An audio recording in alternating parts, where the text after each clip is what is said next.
Bismillahirrahmanirrahim. Assalamualaikum warahmatullahi wabarakatuh.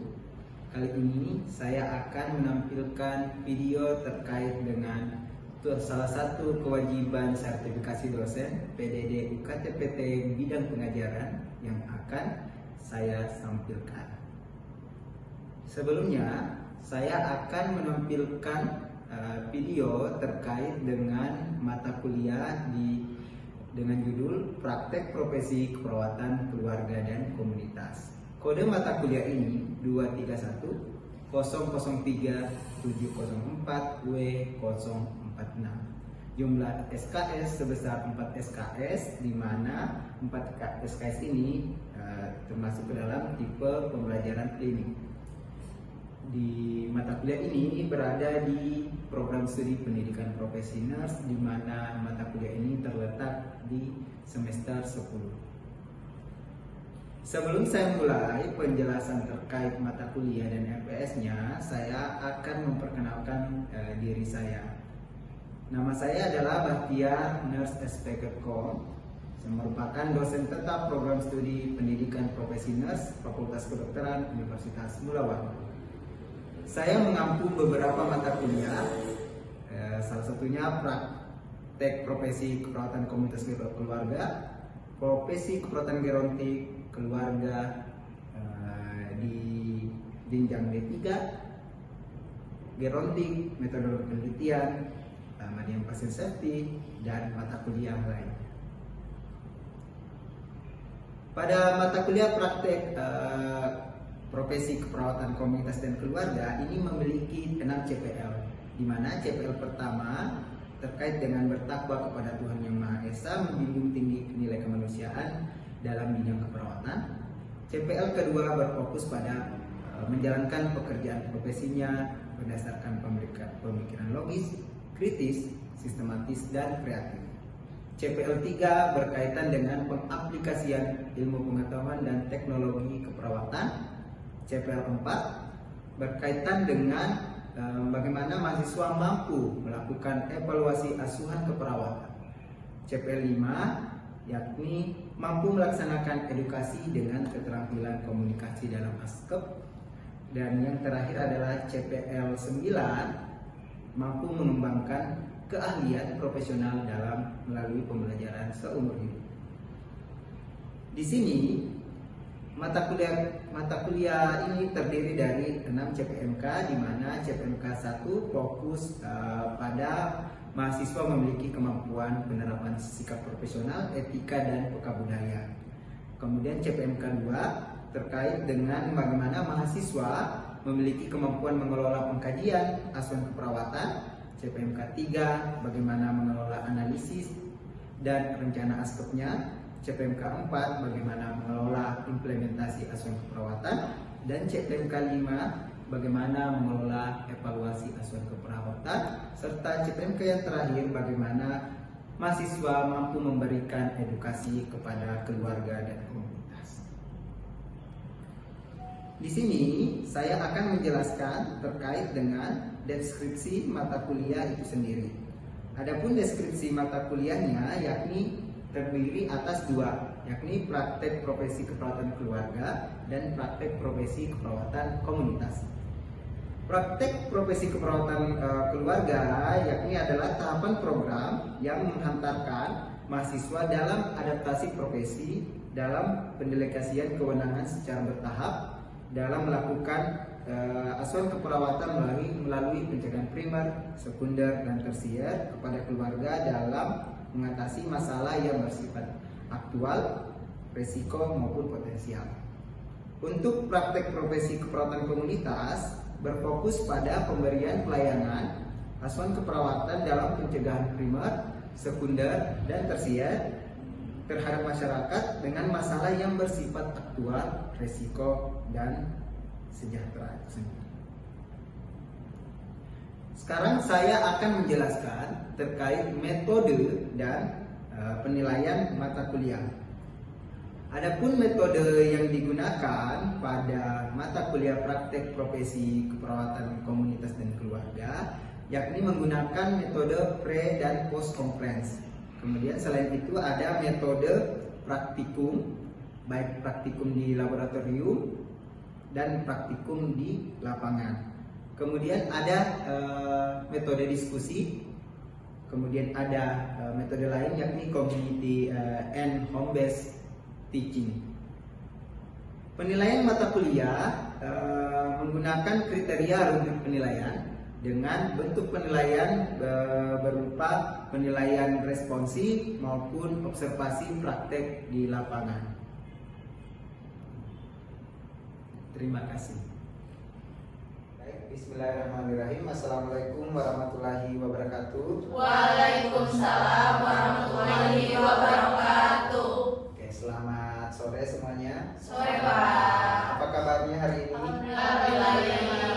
Baik, hari ini kita bersama-sama di Laboratorium Keperawatan Keluarga dan Komunitas pada hari ini sebagai salah satu agenda dari mata kuliah praktek keperawatan komunitas dan keluarga. Pada hari ini kita akan mempraktekkan atau saya akan menjelaskan dan tentu saja mendemonstrasikan, dan kalian akan ada semacam role play terkait dengan tindakan ataupun intervensi keperawatan, yakni pendidikan kesehatan kepada keluarga.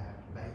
Pada kesempatan kali ini kita akan membahas terkait materi bagaimana melakukan pendidikan kesehatan kepada keluarga maupun kepada individu yang baik dan benar dan sesuai dengan standar, sehingga apa yang kita sampaikan, materi kesehatan yang kita sampaikan kepada keluarga itu tepat sasaran dan dapat dipahami oleh anggota keluarga. Seperti kita ketahui, keluarga itu adalah terdiri dari lebih dari satu orang, ya, lebih dari satu orang. Sehingga pada saat kita melakukan pendidikan kesehatan, prinsipnya adalah kita selain orang yang sakit, ya, orang sakit atau individu yang sakit dalam keluarga, kita harus melibatkan siapa? Ke anggota keluarga yang lain. Jadi ada anggota keluarga yang lain yang kemudian mendampingi kita sebagai tenaga kesehatan, ataupun kalau kalian nanti sebagai mahasiswa pada saat melakukan pendidikan kesehatan. Jadi ingat, pada saat melakukan pendidikan kesehatan keluarga itu harus ada orang sakitnya, ya, atau individu yang sakit beserta dengan anggota keluarga, khususnya anggota keluarga yang berperan aktif dalam memberikan pendampingan dan perawatan kepada si anggota keluarga yang sakit. Seperti itu. Sehingga di pendidikan kesehatan itu sendiri, di sini ingat prinsip pendidikan kesehatan. Kebanyakan kan kita banyak menggurui, ya, sebelum mendengarkan keluarga maupun pasiennya. Jadi diingat bahwa prinsip memberikan pendidikan kesehatan, kita harus mendengarkan terlebih dahulu apa yang mereka rasakan, apa yang mereka keluhkan, apa persepsi mereka. Kemudian setelah kita mendengarkan apa hal-hal tersebut tadi, barulah kita bisa masuk untuk memberikan advice, saran maupun hal-hal yang penting untuk meningkatkan status kesehatan dari keluarga itu sendiri. Sehingga apa saja yang perlu diperhatikan adik-adik sekalian untuk melakukan PNKS? Yang pertama adalah tentu saja perkenalan, ya. Nah, perkenalan. Oke. Selain perkenalan, itu ada juga yang namanya apa, yo? Menjelaskan tujuan. Apa tujuan kegiatan PNKS-nya hari ini? Temanya apa? Topiknya apa? Yang ketiga apa? Waktu, betul sekali. Waktunya ini dijelaskan. Kemudian keempat, persetujuan. Pintar, mantap jiwa. Jadi persetujuan apakah ingin mau atau tidak kita lakukan PNKS. Kelima, prinsip yang lain yang tadi saya jelaskan, mendengarkan secara aktif. Ya, mendengar aktif. Jangan sering menyela anggota keluarga itu ya, baik yang sakit maupun yang sehat ya, karena kita harus mendengarkan terlebih dahulu sehingga prinsip caringnya itu bisa terimplementasikan kepada keluarga. Kemudian 6, itu yang paling penting adalah menjelaskan dengan bahasa yang sederhana. Kalau misalkan keluarganya tidak terlalu paham dengan menggunakan bahasa Indonesia, ya silakan boleh menggunakan bahasa daerah. Terakhir, 7, yang paling penting adalah melakukan evaluasi. Oke, kita melakukan evaluasi. Evaluasinya dalam bentuk apa? Tanya jawab ya, tanya jawab yang tentu saja disesuaikan dengan dari materi yang telah diberikan atau dijelaskan sebelumnya.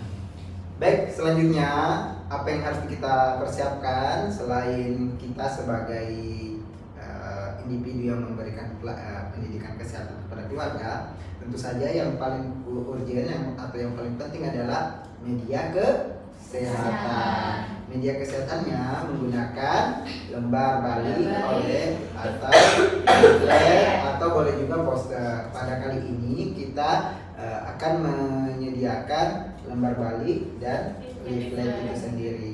Untuk tema yang akan kita angkat pada hari ini terkait dengan penyakit sejuta umat atau yang banyak dirasakan oleh masyarakat, yakni hipertensi, ditambah dengan leaflet bagaimana terapi herbal untuk menurunkan hipertensi itu sendiri, seperti itu. Nah, sampai di sini ada yang ingin ditanyakan? Silahkan. Ya. Baik, sebelumnya izin Bapak, jadi kan gimana sih cara kita untuk bisa memfokuskan suatu topik atau materi yang bakal kita kasih ke sebuah keluarga, karena kan biasanya kita kan fokusnya ke konten mana-mana.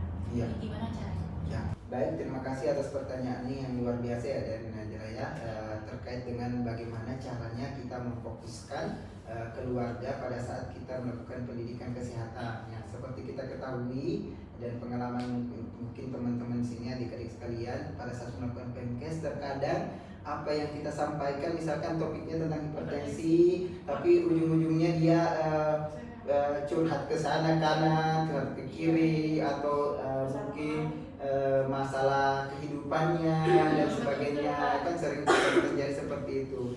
Oleh karena itu cara tepat untuk memfokuskan itu adalah menggunakan komunikasi terapeutik itu sendiri. Bagaimana caranya kita pada saat sudah mulai membelok ke kiri, kita harus mengarahkan langsung dengan Ibu, kita hari ini membahas tentang hipertensi. Mungkin kita bisa fokus ya Bu ya, atau kita membahas tentang hipertensi dulu. Jika sudah selesai waktu yang sudah kita kontrak atau sudah kita setujui tadi, baru saya akan membahas tentang topik yang Ibu ingin sampaikan di luar dari topik, misalkan topik hipertensi ini, seperti itu.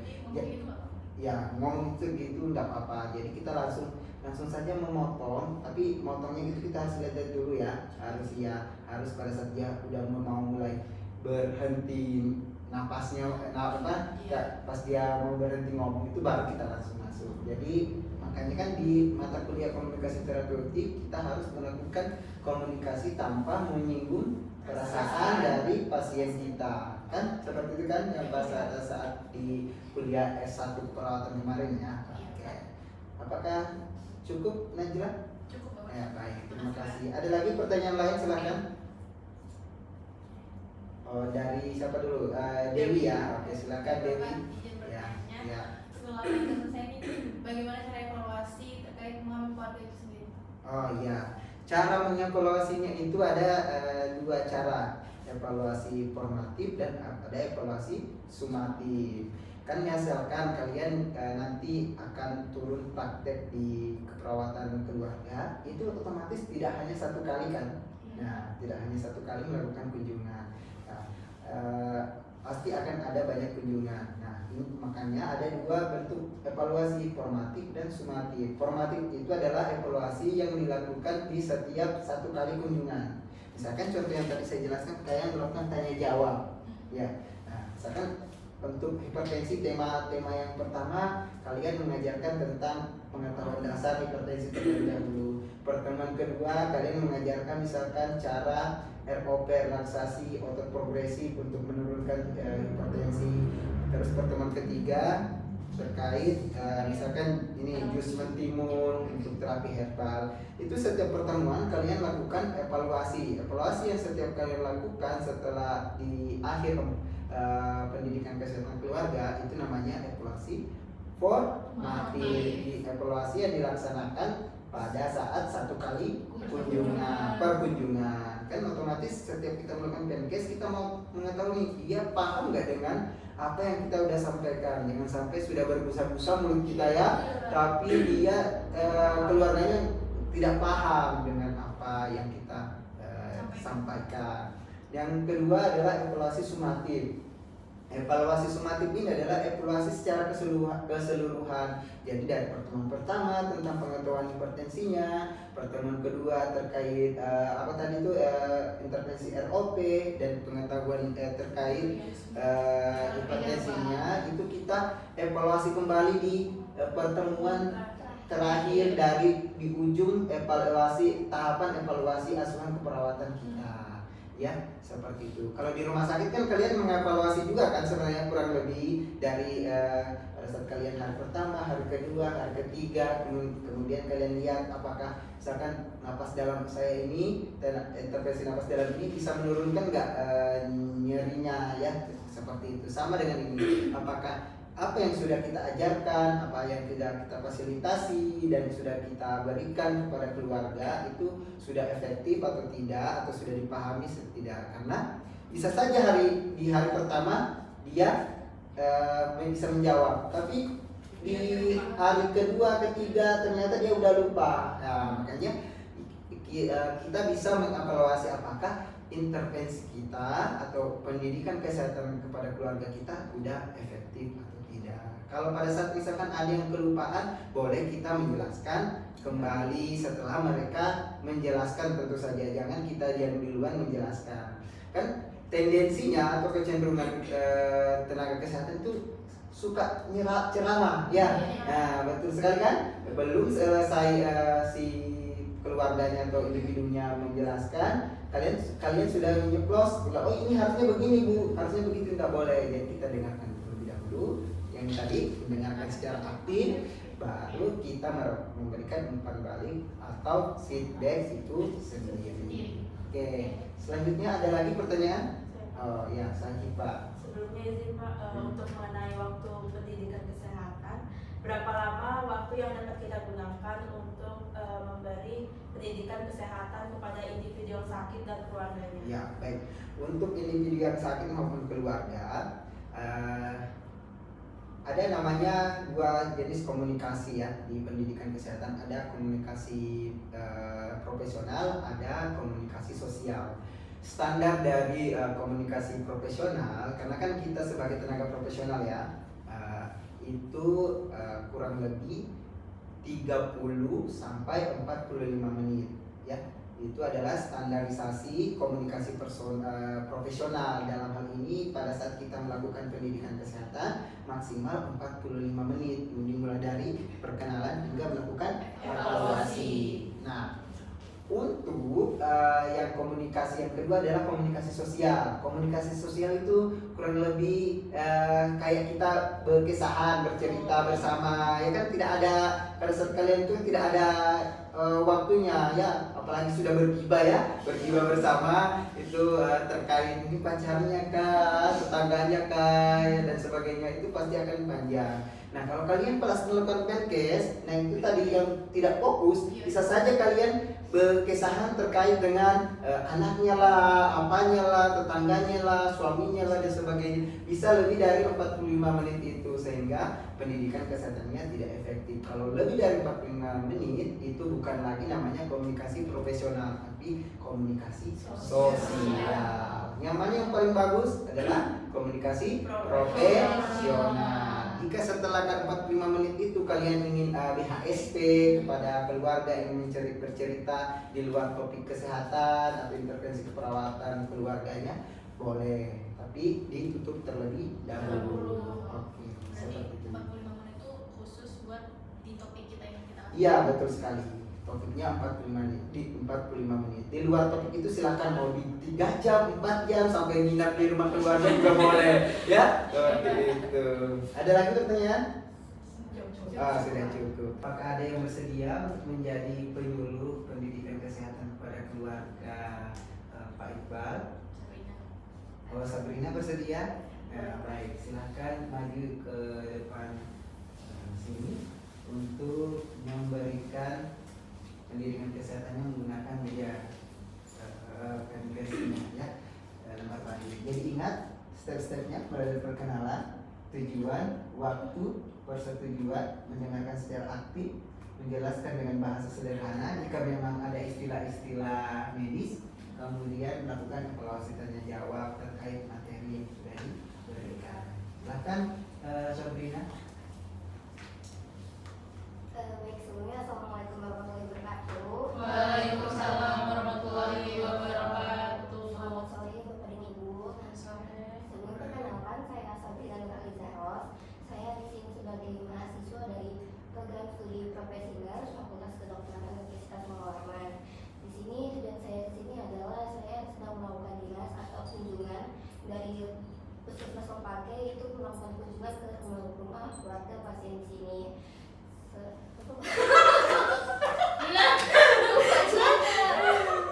Bapak tujuan ya. Jadi sini saya kan mau menyampaikan materi. Ya, gitu.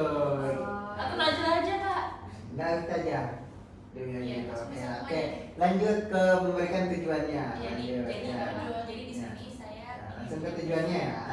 Jadi kan kemarin ibu kalau nggak salah ada daftar ke puskesmas Lempake itu tensinya tinggi. Jadi sini saya mau melakukan pendidikan kesehatan. Ya, gitu ya. Oke, kita lanjut ke, udah paham perkenalannya? Sudah, lanjut ke tujuannya. Oke, baik Bu. Jadi sebelumnya tujuan saya kesini adalah kan kemarin Ibu ada periksa ke puskesmas tuh, dan hasilnya kan tekanan darah Ibu tuh tinggi. Jadi di sini tujuan saya datang Ibu adalah untuk melakukan pendidikan kesehatan mengenai tekanan darah tinggi atau hipertensi. Nah, untuk waktunya mungkin sekitar 30 sampai 45 menit. Apakah Bapak dan Ibu dan Nenek bersedia? Bersedia. Langsung ke membawakan materi dan mendengarkan secara aktif. Ya. Tanpa saya baca dari ini. Iya. Ya, langsung aja. Kelihatan ya?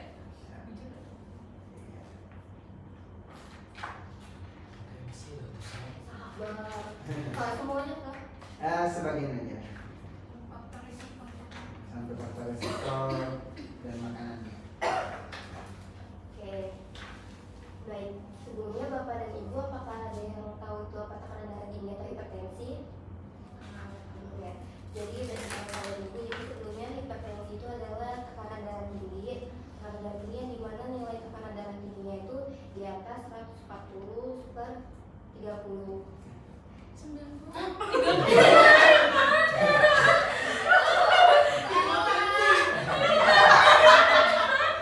Rasanya sudah mau Bisa dong, berarti itu kan sudah mau dianjurkan. Oke. Kamu baca aja nggak kelihatan tau Sam? Iya, iya, baca aja.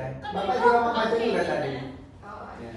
Nah, berarti ulang. Tekniknya kayak gini aja nih. Nah, ini. Iya. Nah, kan tadi gini kan, Bapak tadi gini kan? Iya, betul. Nah, gitu. oke, baik. Dari ini ya penjelasan ini ya. Atau nanya? Apakah tahu pertanyaannya dijawab Sabrina? Sabrina dijawab Najla. Oke. Oke, baik. Sebelumnya Bapak dan Ibu, apakah tahu apa itu tekanan darah tinggi atau hipertensi? Itu tensi naik. Ya, tensi lagi. Jadi tekanan darah tinggi itu adalah suatu keadaan atau di mana tekanan darah sistoliknya itu lebih dari 140 dan juga tekanan darah diastoliknya itu di atas 90. Nah itu juga disebut sebagai the silent killer karena sering tahun 40-an. Kalau 130 tuh bukan. Itu belum termasuk hipertensi tapi masuk ke prahipertensi atau tekanan darah tinggi. Sistolik sama diastolik itu apa? Sistolik itu adalah suatu tekanan dalam darah di mana sistolik itu di atas nilai atas. Detak pertama.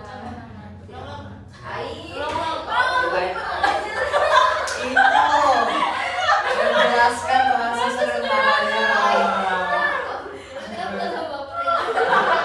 Kakak mau jelaskan tadi.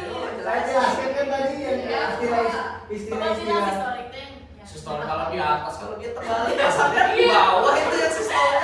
Kami jelaskan aja kalau ibu melakukan tekanan darah yang angka pertama itu namanya sistolik, angka yang di atas yang di bawah itu, dan nggak usah kamu jelaskan patofisiologinya, ya. Atau yang sederhananya pada saat berdetak pertama atau yang itu tekanan pada saat mau beristirahat, yang diastol. Sudah nggak usah tanya. Gak usah lah yang ada Oh, pokoknya kalau namanya ini ya, sistol. Kalau sistol Iya, itu iya. nanti kalau misalnya ditulis Iya. pasti ada 112. Nanti dia bingung, ah, istirahat, Dan kalau dia dia stop punya. minyak kan di bawah. Iya.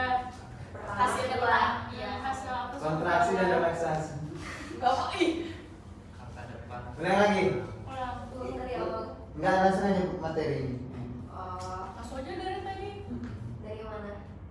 Ya apa ini aja kan? Ini aja langsung. Kita tadi kayak nge-review aja jadi kan. Iya. tahu ya. Ya, oke lanjut. Nah, Lanjut. lanjut memberikan materinya. Ya.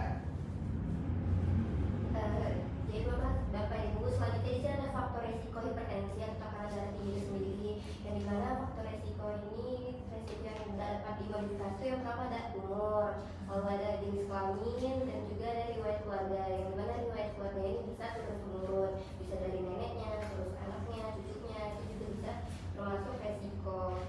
Dan juga ini yang resiko yang dapat dimodifikasi yang dimana ini adalah obesitas, lalu juga bisa merokok, lalu juga kita bisa mengurangi aktivitas fisik dan juga dia tinggi lemak, dan selain itu juga kita bisa jangan mengonsumsi garam yang berlebih, terus juga bisa jangan konsumsi alkohol berlebih dan juga mengatur jalan stres gitu. Ya, satu lagi. Nah, selanjutnya dengan hipertensi atau tekanan darah sendiri itu juga kita bisa mengontrol dengan mengatur pola makan kita, yang dimana kita harus membatasi gula kita dalam sehari-hari, yang dimana dalam sehari itu juga kita mengonsumsi gula maksimal tuh 4 sendok, lalu juga bisa mengonsumsi garam, membatasi garam, yang dimana garamnya ini per hari itu bisa 1 sendok aja, lalu juga membatasi makanan dengan olahan yang cepat saji, lalu juga kita harus mengonsumsi protein dan lemak, dan selain itu juga kita mengonsumsi buah-buahan dan sayur-sayuran. Nah, sekarang lakukan dan dijawab dulu. Kamu jawab dulu. Mereka yang nanya ke saya, Ya, Kamu lu apa kan? apa yang ditanyakan enggak? ini mau nanya apa dulu? Dari materi. Dari materi Dari ini aja materi yang sudah saya ditanyakan. sampaikan. Ya, ada ya Pak? Ada jelas. Ayo, mah. Mau ditanya sama. Iya. Dia soal ini, soal. Pertanyaan dulu. Ayo. Nah ini lanjut. tadi kan katanya perempuan ada jenis kelaminnya, ada jenis kelamin. Iya. Kira-kira jenis kelamin yang paling yang paling sering yang mana berdasarkan data Tadi mau perempuan. berapa? Oh, nggak jelaskan banget. Terus teori Nggak usah, usah kan? perempuan. sesuai penelitian. Sesuai Penelitian penelitian. saya biar. Nah, Yang dilakukan. yang dilakukan. Oleh apa? Kira yang observernya apa yang masih kurang dari Sabrina terkait apa namanya tahapan-tahapan lakukan pendidikan kesehatan yang baik dan benar. Kurang belajar. Kurang belajar. Ya. Apakah sudah dijelaskan tadi istilah-istilah yang medis yang kemudian dibahasakan dengan prinsip menjelaskan bahasa dengan sederhana? Awalnya belum, tapi tadi sudah Ya. dijelasin. Nah, tapi ada juga tadi itu obesitas dia Oh, juga iya. jelaskan. Itu obesitas kan tidak semua orang paham apa itu obesitas. Memang pendidikan kesehatan ini terlihat mudah, tapi pada saat melaksanakan itu sulit ya. Nah, apalagi pada saat itu juga kita harus berpikir, misalkan ada pertanyaan yang mungkin kita di luar kemampuan, tapi itulah tantangannya menjadi perawat profesional, makanya kita harus terus belajar.